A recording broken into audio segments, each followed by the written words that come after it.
kok wani nafsire omongane Gusti Allah. Semua sepakat Al-Quran itu omongane Gusti Allah, dudu ombluke Gusti Allah lo ya.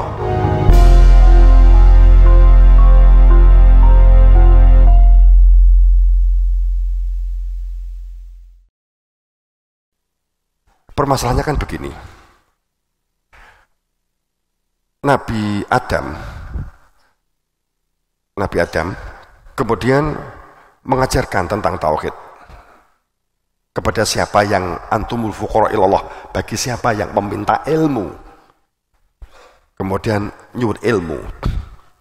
Setelah Nabi Muhammad, setelah Nabi Adam akan menjelang meninggal, Tsumma rusulana tatro, kemudian dia mempersiapkan pelanjutnya yang berfungsi sesuai dengan dia, menjadi supaya manusia bersaksi seperti halnya dia bersaksi, supaya menjadikan manusia tahu hakikat, berada di dalam hakikat seperti halnya dirinya di dalam hakikat, supaya manusia mengetahui untuk apa di dunia, tujuan di dunia, bagaimana di dunia, seperti hal dirinya juga mengetahui tentang apa, bagaimana, dan tujuannya kemana hidup di dunia.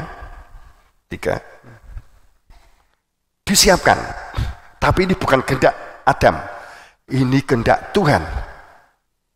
Saat entah putranya atau bukan disiapkan, ternyata di satu sisi Nabi Adam atas kehendak Allah untuk mempersiapkan pelanjutnya, tsumma rusulana tatro, kemudian mempersiapkan risalah pembawa hak. Tataro itu maknanya sambung, kait, mengikat, guluwentah, tidak pernah terputus dan tanpa jeda. Kletnya begini, sayang pada saat tanda-tanda ini bukan wasiat nemplek apalagi wasiat jauh, pasti begini mutlak, karena ayatnya juga demikian ya. Itu sayang ada kelompok juga yang iri, kok enggak saya, maka juga mempersiapkan tandingan, selalu begitu, mempersiapkan tandingan.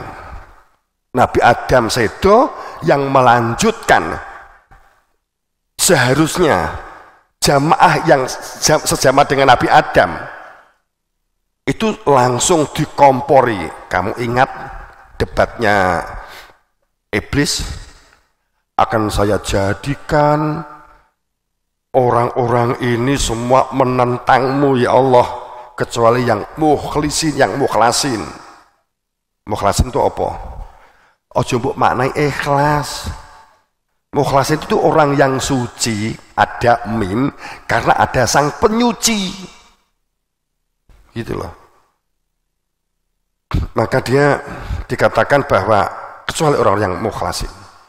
Lah ini ternyata sedikit sekali, semua hampir sebagian besar kena hasutan, semuanya kena hasutan. Akhirnya setelah Nabi Adam dianggap vakum, nggak ada rasul, nggak ada yang membawa ajaran, tidak ada yang menjadikan orang mengajarkan supaya bersaksi, supaya dalam hakikat, supaya tujuan, nggak ada. Berlangsung lama, setahun, 2 tahun, 100 sampai 1160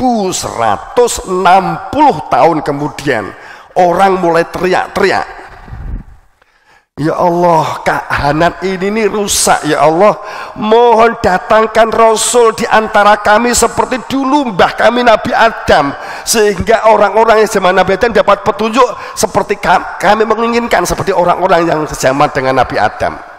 Orang mencari jamaah yang di kiri kanan sedikit, karena banyak ungkapan-ungkapan itu mulai melontarkan melalui mulai WA-an, FB-an begitu, mulai dikabarkan.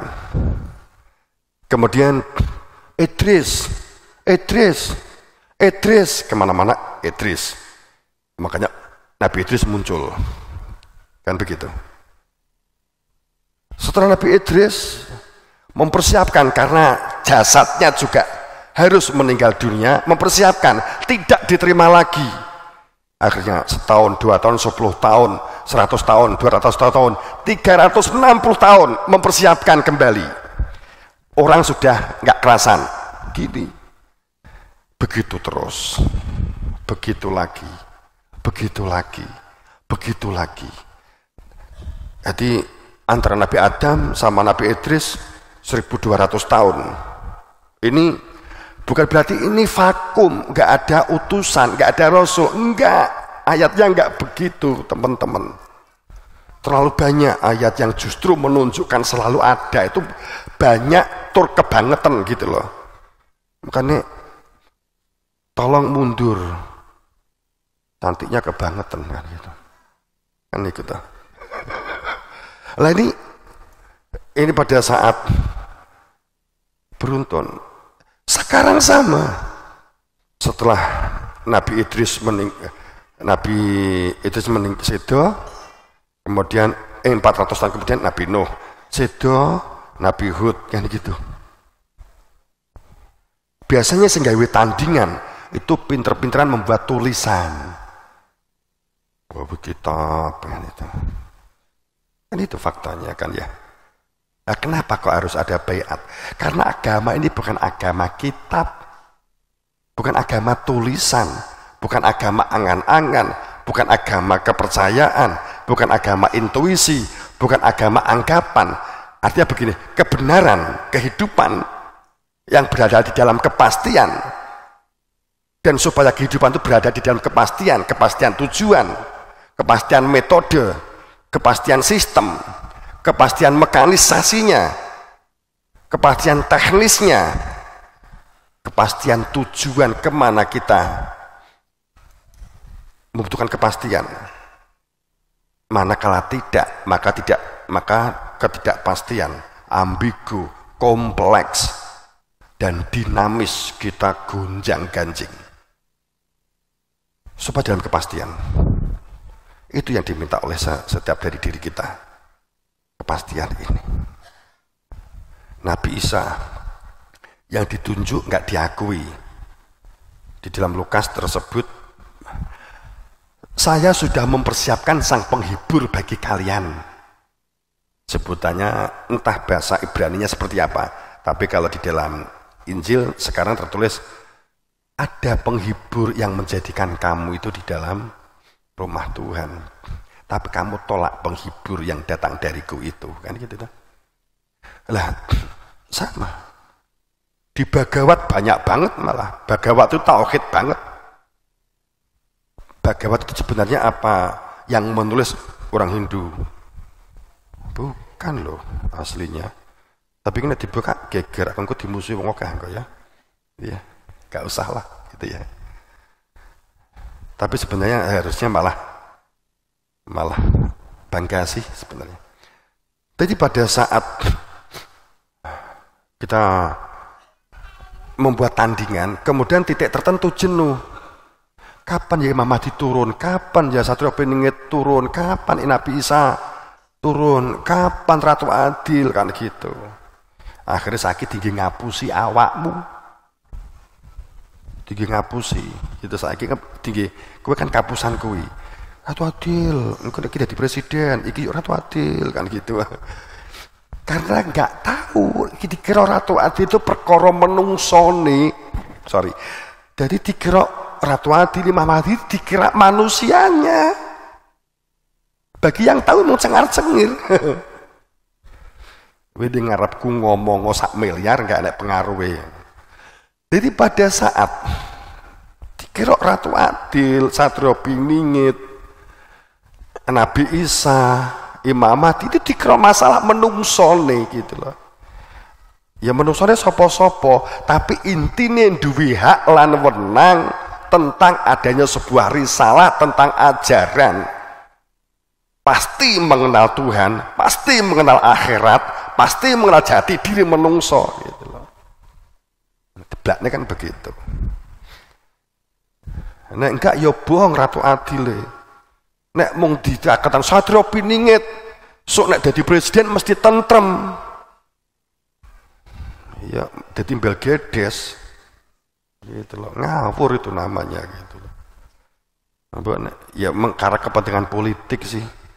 Itu semakin berpolitik cegah itu karena ngapusi ini kebangetan gitu loh. Kok ya dipertahankan di sistem. Jadi sesuai nesu orang wong negara. Bagaimana kita akan menjadi sebuah tatanan yang baik kalau sistem yang membangun, yang menjadikan adanya sebuah sistem manajemen hasil dari kebohongan? Mana ada sih sesuatu hasil kebohongan, hasil keculasan itu menjadi tertib? Jadi ya relak-relak wae nek ndelok wong gak karo-karoan gitu ya. Oh, bupati kono dicekal korupsi, gubernur kono dicekal korupsi, gak usah dirasani. Alhamdulillah, cocok. Karena faktanya seperti ini. Kalau nggak cocok, ya nggak digunakan itu ya. Segala sesuatunya manakala didasarkan atas sebuah prasangka. Bersama dengan Allah, bersama dengan diri Tuhan, ghairul haq, tanpa hakikat, tanpa kebenaran akak min robik. Dun jahiliyah, itu adalah prasangkanya orang-orang jahiliyah. Apa itu jahiliyah itu? Gelap. Jadi prasangkanya orang yang di dalam gelap, yang tidak tahu, tidak kenal. Padahal begini ya, ada satu ayat yang sangat wala yamliku ladzi yata'una min duni syafa'ah. Yes, bebasnya. Jadi kita tuh bersolawat saja untuk memperoleh syafaat. Ada persyaratan yang harus dipenuhi bahwa seseorang itu untuk bersolawat supaya memperoleh syafaatnya Rasul itu mensyaratkan menjadi orang yang telah syahidah, telah menyatakan, mengenal makrifat tentang hakikat, mengenal hakikat, mengetahui hakikat, wahum ya'lamun, dan mereka ini memiliki ilmu yang menjadikan mengenal hakikat, yang menjadikan berada di dalam saya bersaksi, sehingga dia mengetahui al-ilm, yakni mudhari', continuous tense, kondisi saat ini. Nah, ini permasalahannya. Golek ngilmu nganti teko negara Cina. Ya, nggih. Dan hebatnya guru, kepala sekolah, ustadz, kabeh ke Cina to kan gitu kan. Wes dikat zaman nek wong ngeramal diseneni, ngeramal musyrik. Ning basa Nabi Muhammad ngendikan utlubu ilma atau tolabul ilmu itu fardu untuk orang muslimin dan muslimat, walau bisin, walaupun sampai negara Cina. Wah, Nabi Muhammad kat biyen wis nggawe nubuat, wis sudah membuat apa? Apa jadi mau? Ya. Sudah ngeramal. Cina maju tuh sekarang kan gitu. Ini nggak ada kaitannya karo Cina gitu loh. Ini tentang ilmu. Al ilmu itu mufrad. Ilmu itu mufrad, dudu ulum, dudu amal, dudu al yakinan, wawasan, bukan. Al ilm ada apa mana, ada alnya, isim ta'rif. Al ilm mencari wajib. Kenapa dikatakan tidak mukminin mukminat dalam hadis ini? Kula muslim wa muslimatin. Kenapa? Yang diwajibkan untuk mencari ilmu itu muslim dan muslimat.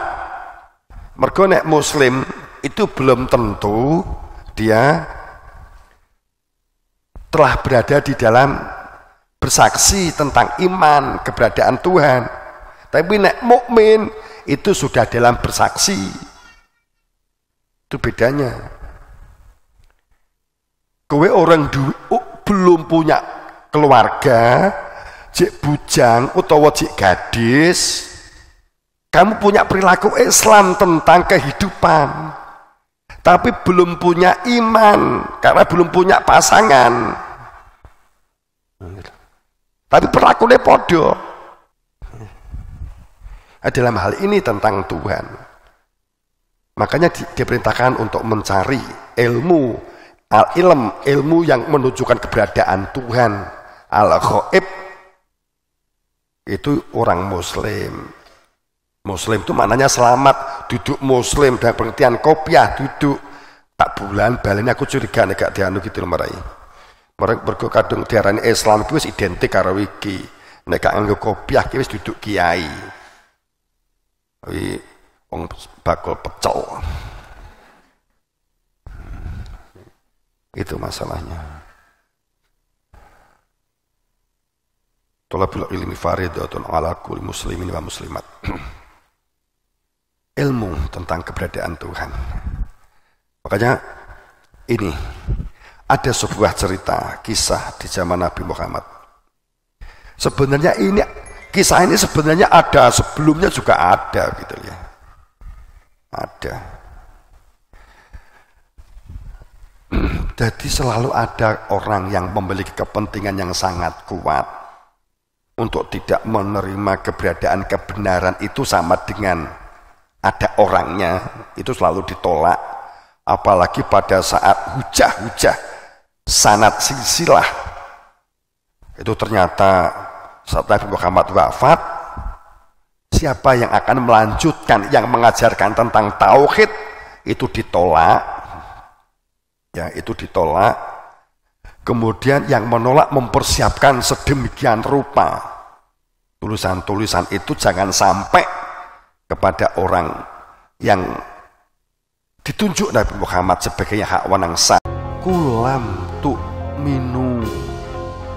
Nanti dulu katakan kamu belum iman, tapi bilang bahwa kamu telah Islam.